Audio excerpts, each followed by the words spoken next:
యేసు లోక రక్షకుడు, యేసు పాప విమోచకుడు, యేసు లోక రక్షకుడు, యేసు పాప విమోచకుడు.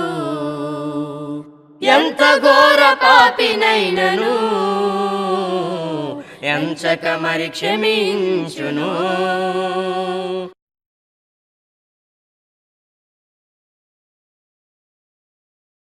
ప్రభునందు ప్రియమైనటువంటి ప్రియ సోదరి సహోదరులకు రక్షకుడైనటువంటి యేసుక్రీస్తు నామములో వందనము తెలియజేస్తూ ఉన్నాను. దేవుని యొక్క మహాదయను బట్టి, కృపను బట్టి మనము ఆత్మీయ జీవితమైనటువంటి ఈ కార్యక్రమాల ద్వారా దేవుని గూర్చినటువంటి వాక్య భాగాలు వినుటకు, నేర్చుకున్నట్టుకు దేవుడు మనకు అనుగ్రహిస్తున్నటువంటి మంచి సమయాన్ని బట్టి దేవునికి నేను కృతజ్ఞతలు, స్తోత్రములు చెల్లిస్తూ ఉన్నాను. ప్రభునందు ప్రేమైనటువంటి వాళ్ళారా, ఇవ్వబడినటువంటి సమయంలో దేవుని యొక్క వాక్యము నుండి కొన్ని విషయాలు మనము నేర్చుకుందాం. పాత నిబంధన గ్రంథంలో సంఖ్యాకాండము 27:3 భాగంలో వ్రాయబడినటువంటి ఒక వాక్య భాగాన్ని ఆధారం చేసుకుని కొన్ని విషయాలు మనము ఆలోచన చేద్దాం. ప్రభునందు ప్రియమైనటువంటి వాళ్ళారా, తన పాపమును బట్టి మరణం కనుక ఒక సందర్భాన్ని మనం ఆలోచన చేస్తున్నప్పుడు సంఖ్యాకాండము 27:3 భాగంలో సెలోపెహాదు అనేటువంటి ఒక ఆయన కుటుంబ సభ్యులు అనగా ఆయన కుమార్తెలు ఉన్నారు. ఆ కుమార్తెలు మాట్లాడుతున్నటువంటి మాటని ఇక్కడ మోషే మనకి జ్ఞాపకం చేస్తారు. ఆ కుమార్తెలు ఏం మాట్లాడుతున్నారంటే, మోషే దగ్గరికి వచ్చి మాకు కూడా స్వాతి భాగం ఇవ్వాలి, మా తండ్రి యొక్క స్వాతి భాగము మాకు ఇవ్వాలి. ఆయన కుమారులు లేరు, కుమార్తెలు మాత్రమే ఉన్నారు. అందుకని కుమార్తెలుగా మేము ఉన్నామని మా తండ్రి యొక్క స్వాత్యములో నుండి పేరు తీసివేయడం ఎంతమాత్రం మంచిది కాదు. కాబట్టి ఆ స్వాత్యాన్ని మాకు ఇవ్వాలని వారు అడిగిన సందర్భంలో మోషేతో వాళ్ళు మాట్లాడుతున్నటువంటి మాట, అతడు కోరహు సమూహములో అనగా యెహోవాకు విరోధముగా కూడిన వారి సమూహములో ఉండలేదు కానీ తన పాపమును బట్టి అతడు మృతి పొందెను. ప్రభునందు ప్రియమైనటువంటి వాళ్ళారా, సెలోపెహాదు అనేటువంటి ఒక ఆయన గురించి మాట్లాడుతున్నటువంటి సందర్భము, అతని యొక్క కుమారులు లేరు, ఆయనకి కుమార్తెలు మాత్రమే ఉన్నారు. ఆ కుమార్తెలు వచ్చి మోషేతో మాట్లాడుతున్నారు, ఆయన స్వాత్యం ఉండాలి, ఆయనకి ఆ స్వాత్యాన్ని ఆయన కుమార్తెలైనటువంటి మాకు ఇవ్వాలని వారు అడిగిన సందర్భంలో వాళ్ళ తండ్రి ఎందు నిమిత్తమో చనిపోయాడు అనేటువంటి చెప్తూ ఉన్నారు. ఇందులో 2 మాటలు ప్రాముఖ్యంగా మనకు అక్కడ జ్ఞాపకం చేయబడుతున్నాయి. మొదటి మాట ఏంటంటే, దేవునికి విరోధముగా కూడిన సమూహముతో వారు ఉండలేదు. అంటే మా తండ్రి చనిపోవటానికి కారణము దేవునికి విరోధంగా కూడినటువంటి సమూహం ఉంది, కోరహు సంబంధులు. ఆ సమూహముతో ఉండి మా తండ్రి చనిపోలేదు అంటే దేవునికి విరోధంగా ఉండి చనిపోలేదు మా తండ్రి. మరి ఎట్లా చనిపోయాడంటే తన పాపమును బట్టి మరణం పొందాడు. పాపము మానవుడు చేయటానికి అనేకమైన కారణాలు దైవ గ్రంథంలో దేవుడు రాయించాడు. అసలు పాపం అంటేనే ఎన్నో సంగతులు పరిశుద్ధ గ్రంథంలో వ్రాయబడి ఉన్నవి. ప్రభునందు ప్రియులారా, కొన్ని సంగతులు మనకున్న సమయమును బట్టి కొన్ని సంగతులు మనము ఆలోచన చేద్దాం. ప్రభునందు ప్రియులారా, పాపం అంటే ఏమిటి, ఏం చేస్తే పాపం అనే విషయాన్ని మనము గమనించినట్లయితే దైవ గ్రంథం మనకి జ్ఞాపకం చేస్తూ ఉంది. దేవుని మాటకు లోబడకపోవటం పాపము. దేవుని మాట వినకపోవటం అంటే, వినటమంటే లోబడ్డం. దేవుని మాట వినకపోవటమే పాపము అని గ్రంథం చెప్తుంది. ఇది సాక్షాత్తు ఐగుప్తు దేశం అనేటువంటిది చాలా ప్రాచీనమైన దేశము. మరి కొన్ని వేల సంవత్సరాల క్రితమే చాలా అభివృద్ధి చెందినటువంటి దేశము.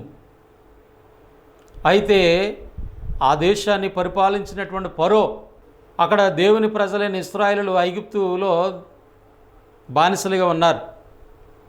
దేవుడు మోషే అహరోను పంపించి వారిని విడిపించడానికి ఎన్నో కార్యాలు చేశాడు. మోషే అహరోను ద్వారా ఫరో రాజుకి చెప్పించాడు, మా దేవుడని యెహోవాని మేము ఆరాధించాలి, కాబట్టి మేము మమ్మల్ని పంపించమని మా దేవుడు సెలవిస్తున్నాడు అన్నప్పుడు ఫరో, యెహోవా ఎవడు, నేను ఆయన ఎరగను, నేనెందుకు పంపిస్తాను అని చెప్పి వాళ్ళకి విరోధంగా మాట్లాడేటువంటి సందర్భాలు ఉన్నాయి. దేవుడు కొన్ని అద్భుతాలు చేస్తున్నప్పుడు ఒక సందర్భంలో ఫరో భయపడిపోయి మోషే అహరోను పిలిపించి ఈ మాట చెప్తున్నాడు. నిర్గమకాండము 9వ అధ్యాయం 27 వచ్చిన భాగం, నేను ఈసారి పాపము చేసి ఉన్నాను, యెహోవా న్యాయవంతుడు, నేనను నా జనులు దుర్మార్గులు. ఏంటి పాపం చేశాడు? మీ దేవుని మాట నేను వినలేదు, ఆయన చెప్పిన మాటకి నేను లోబడలేదు, కాబట్టి నేను ఏం చేశాను అంటున్నాడు ఆయన. పాపము చేశానని ఒక ఐగుప్తుని పరిపాలించినటువంటి ఒక రాజు ఒప్పుకుంటున్నాడు. దేవుని మాట వినకపోవటమే పాపము. కనుక ప్రభునందు ప్రియులారా, దేవుని మాట వినటమంటే విన్నదాని ప్రకారంగా చేయాలి, మాటకు లోబడాలి. మరి ఈనాడు ఎంతమంది దేవుని మాటను వింటున్నారు, దేవుని మాటకు లోబడుతున్నారు? దేవుని నమ్మనటువంటి ప్రజలు దేవుని మాట వింటలేదు. దేవుని నమ్మామని చెప్పుకునేటువంటి వారు కూడా దేవుని మాటకి వినటలేదు, మాటకు లోబట్టలే. దేవుడు ఏదైతే చెప్పాడో దాన్ని చేయాలి మాట వినటమంటే. బైబిల్లో అనేకమైన సత్యాలు మనకు జ్ఞాపకం చేయబడుతుంది. మీరు వినివారు మాత్రమయ్యండి, మిమ్మల్ని మీరు మోసపుచ్చుకోవద్దు. ఆ వాక్య ప్రకారంగా దేవుడు మాట ఏదైతే చెప్పబడిందో ఆ వాక్య ప్రకారంగా మీరు ప్రవర్తించువారునై ఉండాలని దైవలేఖనాలు తెలియజేస్తూ ఉన్నాయి. కనుక మానవుడు పాపం చేస్తున్నాడు. ఎలా చేస్తున్నాడు? దేవుని మాట వినకపోవటమే, విన్న మాటకు లోబడకపోవటమే పాపమని ఐగుప్తుని పరిపాలించినటువంటి ఒక రాజు నోట వచ్చినటువంటి మాటని మనం గ్రంథంలో చూస్తూ ఉన్నాం. రెండవదిగా పాపం అంటే ఏమిటో మనం ఆలోచన చేస్తున్నట్లయితే, సువార్తను నమ్మకపోవటమే పాపం. సువార్త అనగా యేసు ప్రభు యొక్క మరణ సమాధి పునరుత్థానములు. యేసుక్రీస్తు వారి లోకమునకు మానవుడికి ఎందుకు వచ్చారో, దేవుడు ఆత్మస్వరూపినటువంటి యేసుక్రీస్తుకి కన్యకైన మరియా గర్భంలో ఒక శరీరాన్ని అమర్చి లోకానికి ఎందుకు పంపించారో, ఆ శరీరంలో ఉండగా శరీరం ద్వారా ఆయన చేసినటువంటి కార్యములు, మానవుల పాపములు ఆయన మీద మోపుకుని ఆ పాపములకు శిక్ష సిలువలో పొందారు. ఆయన సిలువకు అప్పగించబడ్డం, చనిపోవటము, సమాధి చేయబడ్డం, తిరిగి లేపబడ్డం, పునరుత్థానుడైనటువంటి క్రీస్తు. కనుక ఇదంతా కూడా లేఖనాల ప్రకారంగా జరిగింది, దేవుడు ఉద్దేశించిన ప్రకారంగా జరిగింది. ఆయన యొక్క మరణము, సమాధి, పునరుత్థానం అనేటువంటిది దీని సువార్తగా ప్రకటించబడుతుంది. మార్కు సువార్త 16వ అధ్యాయం 16వ వచన భాగంలో, సువార్తను నమ్మి బాప్తిసం పొందిన వారు రక్షింపబడుదురు, నమ్మని వానికి శిక్ష విధింపబడును. అంటే సువార్త నమ్మి ఆ సువార్తకు లోబడే వాళ్ళు రక్షింపబడతారు. సువార్తకు లోబడినటువంటి వారు మరణానికి వెళ్ళిపోతారు, నిత్య మరణానికి వెళ్ళిపోతారు. కనుక సువార్తను నమ్మకపోవటమే, సువార్తకు లోబడకపోవటమే పాపం అనే విషయాన్ని మానవుడు గమనించాలి. కనుక పాపం చేస్తున్నారంటే ఎన్నో పాపాలు చేస్తున్నారు. మానవుడు పాపం చేయటానికి అవకాశం లేదు. అయ్యా నేను దేవునికి విరోధంగా ఏం చేయలేదు, యేసు ప్రభు గురించి ఎవరైనా చెప్తే నేను వింటున్నాను, వాళ్ళు వస్తే నేను ఏం మాట్లాడట్లేదని మీరు అనుకోవచ్చు. కానీ గుర్తుపెట్టుకోండి, పాపం అనేటువంటిది ఎలా ఉందో మీ జీవితాల్లో. పాపాన్ని బట్టి మరణిస్తారు మానవుడు. కనుక పాపంను గురించి బైబిల్ తెలియజేస్తున్న సంగతులు మనం ఆలోచన చేస్తూ ఉన్నాం. మూడవదిగా మనం ఆలోచన చేసినట్లయితే, చెడు కార్యాలు చేయటమే పాపం. మానవ జీవితాలు ఎన్నో చెడు కార్యాలు మానవుడు చేస్తూ ఉన్నాడు. త్రాగుడు, వ్యభిచారము, ఇంకా అబద్ధములు, మోసములు, ఎన్నో కార్యాలు, ఇవన్నీ కూడా చెడు కార్యములే. ఇందులో ఒకటి చేసి ఒకటి చేయకపోయినా కూడా చెడు కార్యమే. ఒక సందర్భంలో యాకోబు చెప్తాడు, నాయనా మరి వ్యభిచరింపవద్దు, నరహత్య చేయవద్దు అని ఉంది కదా, నువ్వు వ్యభిచరించకపోయినా కూడా నరహత్య చేస్తే నువ్వు పాపం చేసినట్లే, అలాగే నువ్వు నరహత్య చేయకపోయినా వ్యభిచారం చేస్తూ నువ్వు పాపం చేసినట్లేని యాకోబు పత్రికలో చాలా వివరంగా దేవుడు వ్రాయించాడు. కనుక పాపం అనేటువంటిది ఇక్కడ చెడు కార్యము చేయటం పాపం. ఆదికాండం 39:9లో యోసేపు గారు మాట్లాడుతున్నారు ఫరో భార్యతో, నా దేవునికి విరోధముగా ఇంత ఘోరమైన పాపం నేను ఎలా చేస్తాను? ఏంటా పాపం? తనతో తప్పు చేయమంటుంది పోతీఫరు యొక్క భార్య, ఒక చెడు కార్యం చేయమని అడుగుతుంది కనుక అది పాపం అని యోసేపుకి అర్థమైంది.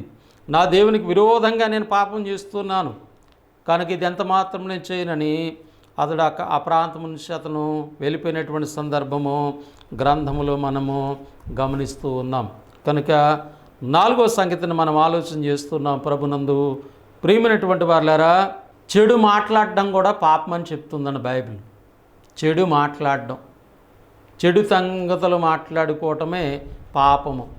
అందుకే దావీదు అనే భక్తుడు అంటున్నాడు 39వ కీర్తన గ్రంథం 39వ అధ్యాయం 1వ వచన భాగంలో, నా నాలుకతో నేను పాపము చేయకుండానట్లు, అంటే నా నాలుక ద్వారా అనేకమైన అబద్ధాలు మాట్లాడుతున్నాను, అనేకమైన చెడు మాటలు మాట్లాడుతున్నాను కనుక నేను పాపం చేస్తున్నాను.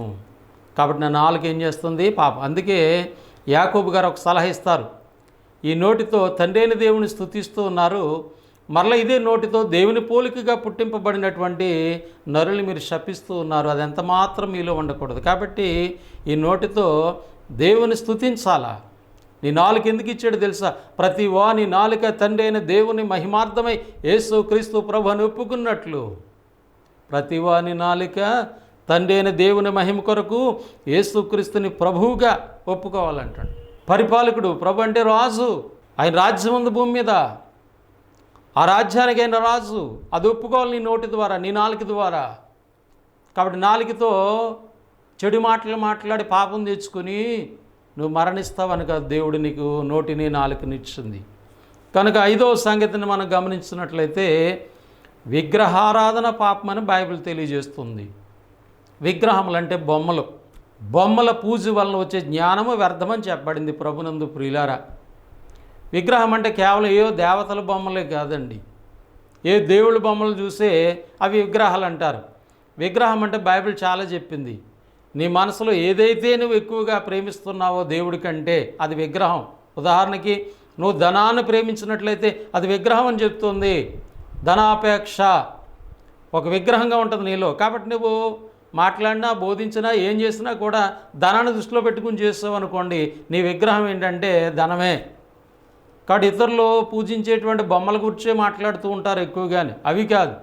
నీ జీవితాల్లో దేవుని కంటే ఏది ఎక్కువగా నువ్వు ఆలోచన చేస్తున్నావో అదే విగ్రహం నీకు. కాబట్టి అటువంటి విగ్రహాలు ఉండకూడదు, అటువంటి విగ్రహారాధన పాపం అనేటువంటి విషయాన్ని దైవ గ్రంథం మనకి జ్ఞాపకం చేస్తుంది. పాత నిబంధన చరిత్ర చూస్తే వాళ్ళు దేవుని ప్రజలైనప్పుడు కూడా వాళ్ళకి ఏదో రూపము కావాలని ఒక గడ్డి మేసేటువంటి ఒక రూపాన్ని చేసుకుని, ఎద్దును చేసుకుని నీవే మా దేవుడు అని వాళ్ళు సాగిలు పడ్డారు. ఆ దేవుడు ఎంత మాత్రం సహించలేదు. వెంటనే వారి మీదకి దేవుడు తన ఉగ్రతను చూపించాడు. ఎందుకంటే దేవునికి ఏ రూపాలు కూడా పెట్టకూడదండి, అందుకే విగ్రహం వద్దన్నాడు దేవుడు. దేవుడికి విగ్రహం పెట్టకూడదు, రూపం పెట్టకూడదు. ఆయన ఆత్మస్వరూపిన దేవుడు. నీ హృదయంలో ఆత్మ సంబంధంగా దేవుడిని వెంబడించాలి, ప్రార్థించాలి, ఆత్మ సంబంధంగా దేవుని స్తుతించాలి, ఆత్మ సంబంధంగా దీవించాలి. అందుకే ఆత్మ అయినటువంటి దేవుణ్ణి ఆత్మతో సత్యముతో ఆరాధించాలని దేవుని లేఖనములు మనకి తెలియజేస్తూ ఉన్నాయి. కనుక ప్రభునందు ప్రియులారా, 5వ సంగతి విగ్రహారాధన కూడా పాపమే, పాపం లేదని చెప్పడానికి అవకాశం లేదు. 6వ సంగతిని మనం చూసినట్లయితే విశ్వాసం మూలము కానిది ఏదో అది పాపం. దేవుని యందు విశ్వాసం ఉంచడానికి ఒక మూలం అనేటువంటిది ఉంది. విశ్వాసానికి ఒక కర్త ఉన్నాడు. విశ్వాస మూలం ఎవరు? యేసు ప్రభువు. కాగా వినుట వలన విశ్వాసము కలుగును, వినుట క్రీస్తును గూర్చిన మాట వలన కలుగును అంటున్నాడు. విశ్వాసమును కర్తయు దాన్ని కొనసాగించేవాడైన యేసు వైపు చూచుచు అని బైబిల్ చెప్తోంది. కాబట్టి నీ విశ్వాసానికి మూలము లేదా విశ్వాసానికి కర్త ఎవరంటే యేసు ప్రభువారు. కనుక నువ్వు దేవుణ్ణి నమ్మాలంటే యేసు ప్రభుని విశ్వసించాలి, యేసు ప్రభుని నమ్ముకోవాలి. కనుక నువ్వు నమ్మడానికి వేరే కారణాలు ఉండకూడదు, వేరే ఆలోచనలు ఉండకూడదు. ఈనాడు మానవ కల్పితమైనటువంటి విధానాలు లేదా ఒక దైవజనుని ఒక దైవజనురాల్ని ఎక్కువగా ప్రేమిస్తారు కానీ యేసుప్రభుని ప్రేమించలేరు. యేసుప్రభు యొక్క ఉద్దేశాలకు లోబడలేరు, మనుషుల యొక్క ఉద్దేశాలకు లోబడతారు. అంటే నీ విశ్వాస మూలము కానిది ఏదో పాపము. నీ విశ్వాసానికి మూలం ఎవరు? ఒక దైవజనుడే, లేదా ఒక వ్యక్తిని నువ్వు ప్రేమిస్తూ ఉన్నావు, వారు నీ విశ్వాసానికి మూలమవుతున్నారు. కానీ నీ విశ్వాసానికి మూలము కర్త ఎవరంటే యేసుక్రీస్తు. కాబట్టి యేసుప్రభుని గూర్చి వినటం ద్వారానే నువ్వు విశ్వాసం అవ్వాలి. కనుక మనుషులకు ఉద్దేశాలను బట్టి నువ్వు విశ్వాసం అని చెప్పుకుంటే నీ జీవితంలో పాపం ఉందనేటువంటి విషయాన్ని గుర్తించాలి. రోమా 14:23లో ఈ వాక్యం చెప్పబడింది, విశ్వాస మూలము కానిది ఏదో అది పాపము. కాబట్టి విశ్వాసానికి మూలము యేసుప్రభు అనేటువంటి సత్యాన్ని మనం గుర్తించాలి. 7వ సంగతిని మనం ఆలోచన చేద్దాం. ప్రభునందు ప్రియులారా, మానవుడు పాపం చేస్తున్నాడు. 7వ సంగతిని మనం గమనించినట్లయితే పరిశుద్ధతను పోగొట్టుకుంటే పాపం. మానవుడు పరిశుద్ధుడా? పుట్టుకలో పరిశుద్ధుడు. మరి తర్వాత ఏం తెచ్చుకున్నాడు? పాపం తెచ్చుకున్నాడు. కనుక ఇప్పుడు మానవ జీవితంలో పాపం పోయి పరిశుద్ధత కనుక లేకపోతే ఏమవుతాడు? పాపం బట్టి మరణిస్తాడు. కనుక మానవ జీవితంలో ఖచ్చితంగా పరిశుద్ధత అనేటువంటిది కావాలి. కాబట్టి నువ్వు పుట్టినప్పుడు పవిత్రుడివే, యథార్థవంతుడివే, కానీ పోగొట్టుకున్నావు. తిరిగి మళ్ళా యేసుక్రీస్తు ద్వారా మానవుడు స్వతంత్రించుకోవాలి. అందుకే క్రీస్తు ప్రభు యొక్క ఆ శిలువ బలియాగం ద్వారా మానవ జీవితంలో దేవుడు రక్షణ అనేటువంటి గొప్ప ధన్యతను మానవాళికి దేవుడు అనుగ్రహించినటువంటి విధానము పరిశుద్ధ గ్రంథంలో మనకి జ్ఞాపకం చేయబడుతుంది. కనుక మనము క్రీస్తు వారి ద్వారా పరిశుద్ధతను పొందుకుని ఆ పరిశుద్ధతను మనము కాపాడుకోవాలి. ఎప్పుడైతే మనం పరిశుద్ధతను పోగొట్టుకుంటున్నామో మన జీవితంలో పాపం అనేటువంటిది ఉంటుంది, తద్వారా మరణానికి దారి తీస్తుంది. 8వ మాటను మనం గమనించినట్లయితే కారణం, 8వ కారణం, మేలైనది చేయనెరిగుండి అలాగ చేయని వానికి పాపం. కనుక పాపం గురించి చాలా సంగతులు ఉన్నాయి ప్రభునందు ప్రియులారా. కొన్ని సంగతులు మాత్రమే నేను మీకు జ్ఞాపకం చేస్తూ ఉన్నాను. మేలైనది చేయనెరిగుండి అలాగూ చేయని వానికి ఏముంది? పాపము. ఏంటి మేలు? ఆలోచన చేయండి. ఏది మేలు మానవ జీవితంలో? దేవుని మాటలు వెంట ఎంతో మేలని బైబిల్ చెప్తుంది. నువ్వు దేవుణ్ణి నమ్ముకుని ఆయన మాటలు వెంటమే నీకెంతో మేలు. రక్షణ పొందటమే మేలు, దేవుణ్ణి ఆరాధించటం మేలు, దేవునిలో జీవించటం మేలు, యేసుక్రీస్తుని కూర్చొని స్వార్థను ప్రకటించడం నీ జీవితంలో ఎంతో ధన్యత, మేలు. కనుక దేవునికి ఆశీర్వాదాలు నువ్వు పొందుకుంటావు. ఇంకా నువ్వు చేయగలిగినటువంటి మంచి పనులు, చేయగలిగినటువంటి సత్క్రియలు నువ్వు చేయకపోతే అది పాపము. ఏది మేలో అది చేయాలి. మేలని చేయనిరుగుండి తెలుసు కూడా నువ్వు చేయకపోతే, తెలుసుకుని చేయకపోతే, ఉదాహరణకి యేసుప్రభు నమ్మిన పిల్లలకి ఏం చేయాలో దేవుడు తెలియజేశాడు, ఎలా జీవించాలో తెలియజేశాడు. కానీ ఆ విధానాలు కనుక మీరు చేయలేకపోతే నువ్వు మేలైన చేయనెరిగుండి అలా చేయలేదు కనుక నీ జీవితంలో పాపాన్ని బట్టి మానవుడు మరణం పొందుతాడనేటువంటి విషయాన్ని మనము ఆలోచన చేస్తూ ఉన్నాం. యాకోబు పత్రిక 4:17లో ఈ మాట వ్రాయబడింది, మేలైనది చేయనెరిగుండి అలాగే చేయని వానికి పాపము కలుగును అని ఉంది. ప్రభునందు ప్రియులారా, 9వ సంగతిని మనం ఆలోచన చేస్తూ ఉన్నాము.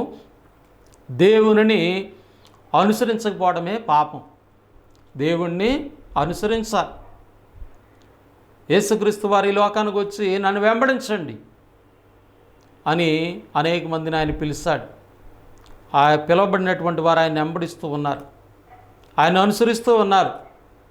కనుక దేవుణ్ణి నమ్మడం ఎంత ధన్యతో, నమ్మిన తర్వాత ఆయన అనుసరించాలి. దేవుణ్ణి అనుసరించే వాళ్ళు లోకాన్ని అనుసరించరు, అది గుర్తుపెట్టుకోండి. మీరు దేవుణ్ణి అనుసరిస్తున్నారని ఎలా తెలుస్తుంది? మీరు లోకాన్ని అనుసరించరు, లోకం యొక్క ఆచారాలను అనుసరించరు, దైవ సంబంధమైన విషయాలను అనుసరిస్తారు. అందుకే బైబిల్ చెప్తుంది, ఈ లోక మర్యాదను అనుసరింపక ఉత్తమమును అనుకూలము సంపూర్ణమైన దేవుని చిత్తమేదో పరీక్షించి తెలుసుకుని రూపాంతరము పొందండి. దేవుని అనుసరించే వాళ్ళు ఏమవుతారు? రూపాంతరం పొందుతూ ఉంటారు, మార్పు చెందుతూ ఉంటారు వాళ్ళు. దేవుని నమ్మక ముందు నీ జీవితం ఎలా ఉంది, నమ్మిన తర్వాత నీ జీవితం ఎలా రూపాంతరం చెందుతుంది. కనుక దేవుణ్ణి అనుసరించకపోతే పాపము అనే విషయాన్ని గమనించాలి. నమ్మిన తర్వాత ఆయన యొక్క ఉద్దేశాలను అనుసరించాలి. 10వ మాటగా మనం ఆలోచన చేస్తున్నాము, సకల దుర్నీతియు పాపము. పాపం అంటే ఎన్నో విషయాలు ఉన్నాయి ప్రభునందు ప్రియులారా. బైబిల్ తెలియజేస్తుంది సకల దుర్నీతి, నీతికి విరోధమైనది ఏవైతే ఉన్నాయో అవన్నీ కూడా పాపము అని బైబిల్ తెలియజేస్తుంది. 1 యోహాను పత్రిక 5:17లో లేఖన భాగం ఉంది. సకల దుర్నీతియు పాపము. కనుక 10 సంగతులు తెలియజేస్తాను ప్రభునందు ప్రియమైనటువంటి. చాలా సంగతులు ఉన్నాయి. పాపం అనే దానికి బైబిల్ చాలా వివరణ ఇచ్చింది. కనుక మీకు ప్రారంభం తెలియజేస్తున్నాను. సెలోపెహేదు యొక్క కుమార్తెలు మాట్లాడుతున్న 2 విషయాలు మీకు తెలియజేస్తాను. మొదటి మాట, మా తండ్రి దేవునికి విరోధంగా ఉన్న సమూహంలోకి వెళ్ళి చనిపోలేదు, కానీ తను చేసిన పాపాన్ని బట్టి చనిపోయాడు. పాపాన్ని బట్టి మానవుడు చనిపోవటం అంటే దేవుడు మానవుని సృజించాడు, అక్కడ పాపిని సృజించలేదు కానీ పరిశుద్ధుని సృజించాడు. అయితే ధర్మశాస్త్రాన్ని బట్టి జీవించవలసిన వారు ధర్మశాస్త్రాన్ని బట్టి జీవించకపోతే వాళ్ళ పాపాన్ని బట్టి చనిపోతారు. ధర్మశాస్త్రం లేకపోయినా కూడా నీతిగా జీవిస్తే వాళ్ళ పాపం లేని వారుగా ఉంటారు. అలాగే మనుషుడు దేవుణ్ణి ఎరగనటువంటి అన్యజనులు ఉన్నారు, వాళ్ళు నీతిగా నిజాయితీగా ధర్మంగా జీవిస్తే వాళ్ళకి ధర్మశాస్త్రం లేదు, అయినప్పుడు కూడా వాళ్ళ ధర్మశాస్త్రాన్ని బట్టి నీతిమంతులుగా, ధర్మశాస్త్రం లేకపోయినా కూడా వాళ్ళ జీవితాన్ని బట్టి వాళ్ళు యథార్థాన్ని బట్టి వాళ్ళు నీతిమంతులుగా ఉంటారు. దేవుడికి పక్షపాతం లేదు, దేవుడు న్యాయంగానే తీర్పు తీరుస్తాడని మనం గమనించాం. మరి మొట్టమొదటి మానవుడు ఆదాం చేసిన పాపం మనకు వచ్చిందంటే రాలే, దేవుడు ధర్మశాస్త్రం ఇచ్చే వరకు మాత్రం వచ్చింది. తర్వాత మానవుల పాపం చేయడాన్ని బట్టి, అందుకే అందరూ చేస్తాడు, ఏ భేదం లేదు, స్త్రీ పురుషుడని, ఏ దేశం ఆ దేశం అని భేదాలు లేదు, కానీ అందరూ పాపం చేస్తారు. అయితే పాపం ఎలా చేస్తున్నారు? 10 కారణాలు మీకు తెలియజేస్తాను. అందులో దేవుని మాటకు లోబడకపోవడం పాపం, సువార్తను నమ్మకపోవడం పాపం, చెడు కార్యాలు చేయటం పాపం, చెడు మాట్లాడటం పాపం, అలాగే విగ్రహారాధన పాపం, విశ్వాసానికి మూలం కానటువంటిది పాపం, అలాగే పరిశుద్ధత లేకపోవడం మానవ జీవితంలో పాపము, మేలు చేయగలిగి ఉండి చేయకపోవడం పాపం, అలాగే దేవుని అనుసరించకపోవడం పాపం, సకల దుర్నీతి పాపం. 10 పాయింట్లు మనం ఆలోచన చేస్తాం. పాపము ఈ విధంగా మానవ జీవితంలోకి వస్తుంది. కాబట్టి ఇప్పుడు మనిషి ఏమవుతున్నాడు? పాపాన్ని బట్టి మరణము తన పాపాన్ని బట్టి, తను చేసిన పాపాన్ని బట్టి, మనం చెప్పుకున్న మాటల్లో ఏదో ఒకటి మనిషి చేస్తూనే ఉన్నాడు. కనుక పాపాన్ని బట్టి మనిషి మరణం పొందుతున్నాడు. అయితే ప్రభునందు ప్రియులారా, మరి పాపం పోగొట్టుకోవడానికి మానవుడు ఏమైనా ప్రయత్నం చేస్తున్నాడా? బైబిల్ తెలియజేస్తుంది. హెబ్రీయులకు రాసిన పత్రిక 12వ అధ్యాయం 4వ వచన భాగంలో, మీరు పాపముతో పోరాడుటలో రక్తము కారునంతగా ఇంకా దాన్ని ఎదిరింపలేదు. పౌలు గారు ఎంత ప్రాముఖ్యమైన మాట తెలియజేస్తున్నాడో ఆలోచించేయండి. ప్రభునందు మానవుడు పాపం పోగొట్టుకోవటానికి ఏం చేయలేదంట? మీరు పాపముతో పోరాడుటలో రక్తము కారునంతగా ఇంకా దాన్ని ఎదిరింపలేదు. పాపంతో పోరాటం చేయాలంట. ఎంతగా ఎదిరించాలంటే దాన్ని, పాపాన్ని ఎంతగా ఎదిరించాలంటే రక్తము కారునంతగా. నీ నా రక్తం కార్చామా? అసలు నీ నా రక్తం పరిశుద్ధమైనదా? మానవుని యొక్క పాపం పోవటానికి పరిశుద్ధుని యొక్క రక్తము సిందించబడాలి. మానవులు పరిశుద్ధులు ఉన్నారా? లేరు. మానవుడు ఏదో కారణాన్ని బట్టి పాపి అయిపోయాడు. మరి మానవుల యొక్క పాపం పోవాలంటే పరిశుద్ధుని యొక్క రక్తం చిందించాలి. దేవుడు మాత్రమే పరిశుద్ధుడు. అందుకని యేసుక్రీస్తు వారికి శరీరం అమర్చి ఈ లోకానికి ఆయన్ని పంపించారు. మనలాంటి దేహాన్ని అమర్చుకుని ఈ లోకానికి వచ్చి మన పాపములను ఆయన మీద మోపుకొని, మన పాపములకు ఆయన ఏం చేశాడంటే సిలువలో ఆయన రక్తం కార్చాడు. ఎంతగా పోరాడాడనేటువంటిది పౌలు ఇక్కడ గుర్తు చేస్తున్నాడు. పాపం పోగొట్టుకున్నట్టు రక్తము కారినట్లుగా మన పోరాటం ఉందా? మనం చేయలేదు నాయన, మనం చేయలేదు. ప్రియ సోదరి సహోదరుడా, మన కొరకు మన ప్రభువు చేశాడు. మన పాపములు ఆయన మీద మోపుకున్నాడు, మన పాపాలకు శిక్ష ఆయన పొందాడు, ఆయన రక్తము కార్చాడు. బైబిల్ తెలియజేస్తుంది. హెబ్రీ 12వ అధ్యాయము 2వ వచన భాగం, మనము కూడా ప్రతి భారమును సులువుగా చిక్కులు పెట్టి పాపమును విడిచిపెట్టి విశ్వాసమును కర్తయు దాన్ని కొనసాగించేవాడైన యేసు వైపు చూచుచు మన ఎదుట ఉంచబడిన పందెములో ఓపికతో పరిగెత్తుదము. ఆయన తన ఎదుట ఉంచబడిన ఆనందము కొరకై అవమానము నిర్లక్ష్యపెట్టి సిలువను సహించి దేవుని సింహాసనం యొక్క కుడిపార్శ్వమున ఆసీనుడై ఉన్నాడు. మీరు అలసట పడకై మీ ప్రాణములు విసగకుండినట్లు పాపాత్ములు తనకు వ్యతిరేకంగా చేసిన తిరస్కారం అంతా వచ్చుకున్న ఆయన తలంచుకోండి. ఆయన వ్యతిరేకంగా ఎంత చేశారని నాటి సమాజము రోమా సైన్యానికి యేసు ప్రభుని అప్పగించారు. వారు ఎన్నో హేళన చేశారు, అపహసించారు, గుద్దారు, ముసుగు వేశారు, హేళన చేసి ప్రభుని సిలువేశారు. ప్రభునందు ప్రియులారా, హెబ్రీయులకు రాసిన పత్రిక 2వ అధ్యాయంలో పౌలు మరొక విషయాన్ని గుర్తు చేస్తున్నాడు. ఎందుకు నా ప్రభు ఎందుకు ఆ శ్రమలైన పొందారంటే హెబ్రీ పత్రిక 2వ అధ్యాయం కాబట్టి ఆ పిల్లలు రక్త మాంసం గల వారైనందున ఆ ప్రకారమే మరణము యొక్క బలము గనవాని అనగా అపవాదిని మరణము ద్వారా నశింపజేయుటకు. మానవ జీవితంలో జీవితకాలం అంతా కూడా మరణ భయంతో ఉన్నాం మనం. మరణము భౌతికపరమైన మరణం ఉంది, ఆత్మ సంబంధ మరణం. ఆత్మ సంబంధమైన మరణం చాలా భయంకరమైనటువంటిది. నరకమున అగ్ని ఆరదు, పురుగు చావదు. నిత్యము యుగ యుగాలు తరతరాలు నీ నా ఆత్మ నరకంలో కాలిపోతూ ఉంటుంది. మా ఆత్మలకు తండ్రిన దేవుడు ఆ బాధను చూడలేక నిన్ను నన్ను ఆ నరకమును తప్పించాలని. నీవైతే పాపంతో పోరాడలేవు. నీ రక్తం కారినంతగా, ఒకవేళ నీ రక్తం కారినా కూడా నీ రక్తం పరిశుద్ధమైంది కాదు. కనుక యేసుక్రీస్తు యొక్క రక్తము పరిశుద్ధమైన రక్తం. కనుక అందుకే ఆయన ఆ పిల్లల రక్త మాంసము గల వారినందున ఆ ప్రకారమే మరణము గలవాని యొక్క అనగా అపవాది యొక్క మరణాన్ని, అపవాదిని మరణ భయం వల్ల మానవులు జీవిస్తున్నారు. అపవాదిని మరణం ద్వారా నశింపజేయడానికి ఆయన రక్తము కార్చాడు. ప్రభునందు ప్రియులారా, సిలువలో ఆయన కార్చినట్టు రక్తం మనకి బైబిల్ ఎన్నో విషయాలు తెలియజేస్తుంది. ఆయనతో పాటుగా ఇద్దరు దొంగలను సిలువేశారు. మరి సాయంకాలం సమయం వచ్చేసరికి వీళ్ళు చనిపోరు లేదని చూడటానికి వెళ్ళినప్పుడు ఆ సైనికులు ఇద్దరిక కాళ్ళు చేతులు విరగొట్టారు. కానీ ప్రభు అప్పటికే చనిపోయాడని చూసి ఒక సైనికుడు బళ్ళెముతో ప్రభు యొక్క ప్రక్కలో పోటు పొడవగా నీళ్లును రక్తమును కారెను. ప్రభునందు ప్రియులారా, యేసుక్రీస్తు రక్తము కార్చాడు. ఎంత పోరాడాడంటే అపవాది యొక్క మరణాన్ని నశింపజేయడానికి. పాపానుకున్న బలమే మరణమండి. ఆ మరణం చాలా భయంకరమైన. ప్రభునందు ప్రియమైనటువంటి వారులారా, కనుక ఆలోచన చేయండి. మానవుడు తన పాపాన్ని బట్టి మరణిస్తున్నాడు, కానీ దేవుడు నిన్ను పాపిగేంచి పాపిగా పుట్టించి నీ మీద మోపలేదు. అయినప్పటికీ నీవు నేను పాపం చేస్తే దేవుడు మనల్ని ప్రేమించి తన ప్రియకుమారుడైన యేసుక్రీస్తుని లోకమును పంపి ఆ ప్రభువు మీద మన పాప భారం మోసి ఆయన్ని శిలువ బలియాగము ద్వారా మన కొరకు రక్షణ ధన్యతనిచ్చాడు. కనుక మనము రక్తము కారేంతగా మనం ఏ మానవుడు పోరాటం చేయట్లేదు పాపం మీద. కనుక నీ పక్ష నా పక్ష నా ప్రభువే పోరాటం చేశాడు. ప్రభువే రక్తాన్ని కార్చాడు. అందుకే ప్రభు స్వరక్తం ఇచ్చి సంపాదించిన సంఘం ఎలాగొచ్చింది? ప్రభు రక్తము కార్చి క్రీస్తు నిన్ను ప్రేమించి పరిమళ వాసనగా ఉండేటకు నీ కొరకు నా కొరకు తాను బలిగాను అర్పణగాను అప్పగించుకున్నాడు. అక్కడ మీరు కూడా ప్రేమ కలిగి నడుచుకోండి అని పౌలు తెలియజేస్తున్నాడు.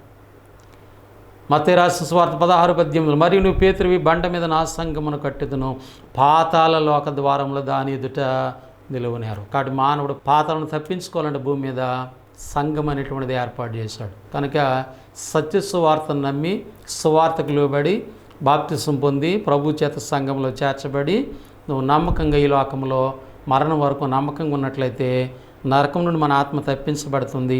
ఈ లోకంలో దేవుని ప్రేమలో అనేక విషయాల్లో ప్రభు యొక్క కృపను బట్టి, ప్రార్థన జీవితాలను బట్టి, ఆరాధన జీవితాలను బట్టి మన విజయం పొందుతుంటాం. దేవుడు అటువంటి కృపను, అటువంటి ప్రేమని మనందరి జీవితంలో దయచేయాలని ప్రేమతో మాటలు మీకు తెలియజేస్తూ ముగిస్తూ ఉన్నాను. మీ అందరికీ నా వందనములు. పరిశుద్ధుడైన మా తండ్రి, ప్రేమగల ప్రభు, మీకు కృతజ్ఞతలు స్తోత్రములు చెల్లిస్తూ ఉన్నాము. మీ కృపను బట్టి, ప్రేమను బట్టి మమ్మల్ని అందరినీ కూడా సంరక్షించి సజీవుల గురించి ఆత్మీయ జీవితం ఉన్నటువంటి ఈ ప్రత్యేక కార్యక్రమాల్లో పాలు పొందుటకు కృప చూపినందుకు స్తోత్రాలు. నాకు సహకరించిన స్థానిక సంఘ బిడ్డలు, ఆర్థికంగా ప్రోత్సహిస్తున్న బిడ్డలు మీరు దీవించండి. టీవీ పరిచర్య కొరకు సహకరిస్తున్న బిడ్డల్ని, పరిచర్య చేస్తున్న వారిని దీవించండి. ఈ మాటలు ఏ ప్రాంతాల్లో అయితే విన్నారో వారి యొక్క విశ్వాస జీవితాలను బలపరచండి. వారి ఆత్మరక్షణ కొరకు తండ్రి యేసుక్రీస్తు కార్చినటువంటి రక్తం యొక్క ఉద్దేశాన్ని గమనించే బిడ్డలుగా సహాయం చేయండి. అవును నాయనా, మా పాపం పోగొట్టుకోవడానికి మేము రక్తము కారినంతగా పోరాటం మేము చేయలేదు, కానీ మా పక్షాన ప్రభువు చేశాడు. ఆయన చేసిన బలియాగమును, ఆయన చేసిన త్యాగమును మేము నిర్లక్ష్యం చేయకుండా, ఇంత గొప్ప రక్షణ మేము నిర్లక్ష్యం చేస్తే తప్పించుకోలేమని మీ వాక్యం తెలియజేస్తున్న రీతిగా మీ మాటలకు లోబడేటువంటి బిడ్డలుగా మమ్మల్ని బలపరచమని, ఈ మాటలు ఏ ప్రాంతాల్లో వినబడుతున్నాయో బిడ్డలందరినీ మీరు జ్ఞాపకం చేసుకోమని, మమ్మల్ని పరిపాలించిన నాయకుల అధికారులు మా దేశ రాష్ట్ర ప్రజలందరి కొరకు ప్రార్థిస్తున్నాం. ఇదిగో తండ్రి, నీ కార్యాలకు విరోధంగా సమూహాలుగా పోగుబడితే ఆ పాపాన్ని బట్టి మానవుడు చనిపోతాడు. అలాగే మానవుడు తన పాపాన్ని బట్టి చనిపోతూ ఉన్నాడు.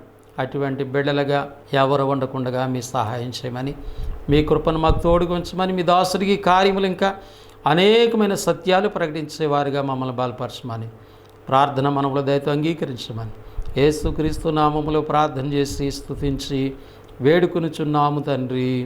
ఆమెన్. మీ అందరికీ వందనములు. దేవుడు మిమ్మల్ని మీ కుటుంబాలను దీవించి ఆశీర్వదించునుగాక. ఆమెన్.